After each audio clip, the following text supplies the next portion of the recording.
d'état bi nga xam ne am na Mali. dama ne bu fekkee c'est une solution il faut y aller je suis très clair dans ce que je dis le peuple malien dañ doon souffrir ce n'est pas que je suis en train de faire la promotion des coups d'état non. ah mais li nga wax ce qui se passe aujourd'hui dama ne le peuple ak li ma la limal man je donne des cas concrets. si j'étais à la place du président malien. mais est-ce que c'est une raison. je dis pour que ñu def coup d'état un président élu démocratiquement yow mi nga xamante ne. mais on peut t'élire démocratiquement si tu ne fous rien on te met dehors. par un coup d'état entre deux mandats. donc yow nangu nga coup d'état bi am Mali bu ñu déggee. man gis nga man ça ne me fait ni chaud ni froid. je vous le dis entre nous par rapport à li ma ci xam parce que man li may wax dama ko xam. li ma leen di wax ni c'est des cas concrets. comment on peut organiser des élections législatives alors que ce principal opposant est enlevé xamuñu ndax dee na wala deewul da nga waroon surseoir à ça. est-ce que war na servir de leçon tey ñi nga xam ne. à tout le monde ñoom ñoo nekk fii nga xam ne mooy Côte d'Ivoire gis nañu Alassane Dramane Ouattara def li nga xam ne moom mooy investiture am le samedi passé gis nañu Guinée ñu wax fii Sénégal lam-lamee troisième mandat boo xam ne ku ko tudd sax daanaka ñu génnee la ci li nga xam ne moom mooy sa poste de responsabilité ndax leçon nekkul leçon ci chef d'état yooyu. c'est une très belle leçon dégg naa aussi yeneen chef d'état africain yu bokk CEDEAO di wax y compris le Bissau guinéen mais également le Nigérian dégg naa ko je suis très très au fait de ce qui se passe dama ne vous prenez le cas de la Côte d'Ivoire fekkee seulement en tant que gardien de la Constitution le président de la République ñu dénk la ko yaay garder Constitution bi yaa koy njëkk a torpiller ça pose problème. donc un troisième mandat c'est un coup d'état constitutionnel. surtout lorsque l'argument soulevé mooy en Côte d'Ivoire y a que des incapables. maître je suis le seul capable. maître ndax kon mën nañu wax ne un troisième mandat coup d'état constitutionnel la. je confirme. alors taxawaayu CEDEAO ci coow li parce que tey gis nañu ni CEDEAO président yi la fi gën a nekkal que askan yi. président yi fi gën a nekk.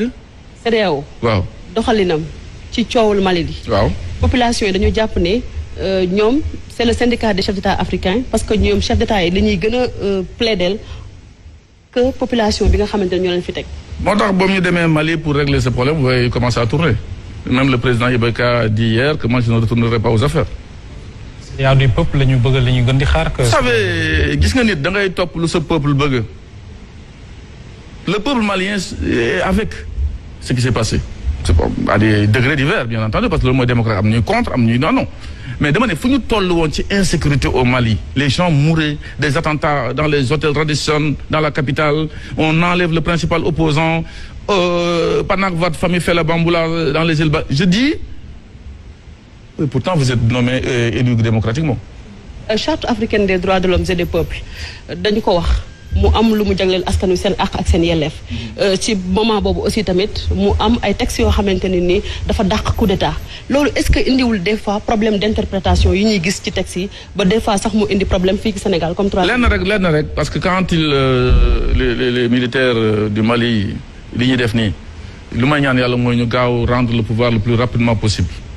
Il y a des gens qui sont capables parce qu'il y a des gens qui sont capables c'est pas comme la Côte d'Ivoire au Mali il y a des gens qui sont capables waxuñu ne loolu donc 3 ans yi ñu bëgg a kii moi je suis contre parce que l'appétit vient en mangeant. démentir nañu ko interprétation des textes maître nga ñëwaat sama question est-ce que du tey loolu moo indi tey jafe-jafe yi ñuy nemmeeku ci réew Afrique yi parce que fii Sénégal déjà ñu ngi wax problème troisième mandat que ni mënul nekk c'est réglé par la constitution au moment où yeneen constitutionnalistes ñu ngi wax le contraire.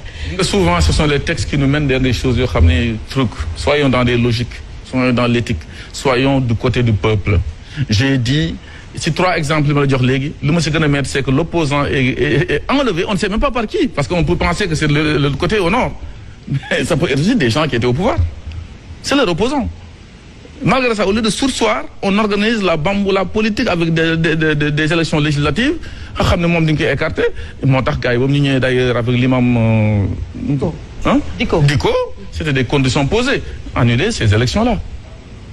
donc chef d'état yi texte yi interprétation yi nangoo ci tontu maître. gis nga texte bu leer kenn du ko interpréter. gis nga lu set boo ko bëggee raxasaat dañ koy tilimal déggoo ma de. d'accord kon ci troisième mandat fii kon nekkul débat fii Sénégal. le débat ne s'est pas posé au Sénégal ne se posera pas inchallah. d'accord kon président Macky Sall mi ngi ci deuxième mandat am. oui gis nga deuxième ak second man ça m'est égal ngay naan second au deuxième je sais ce que vous voulez dire dégg naa tubaab j'ai fait 25 ans en France dama jàng ñooñu xam nañ ko.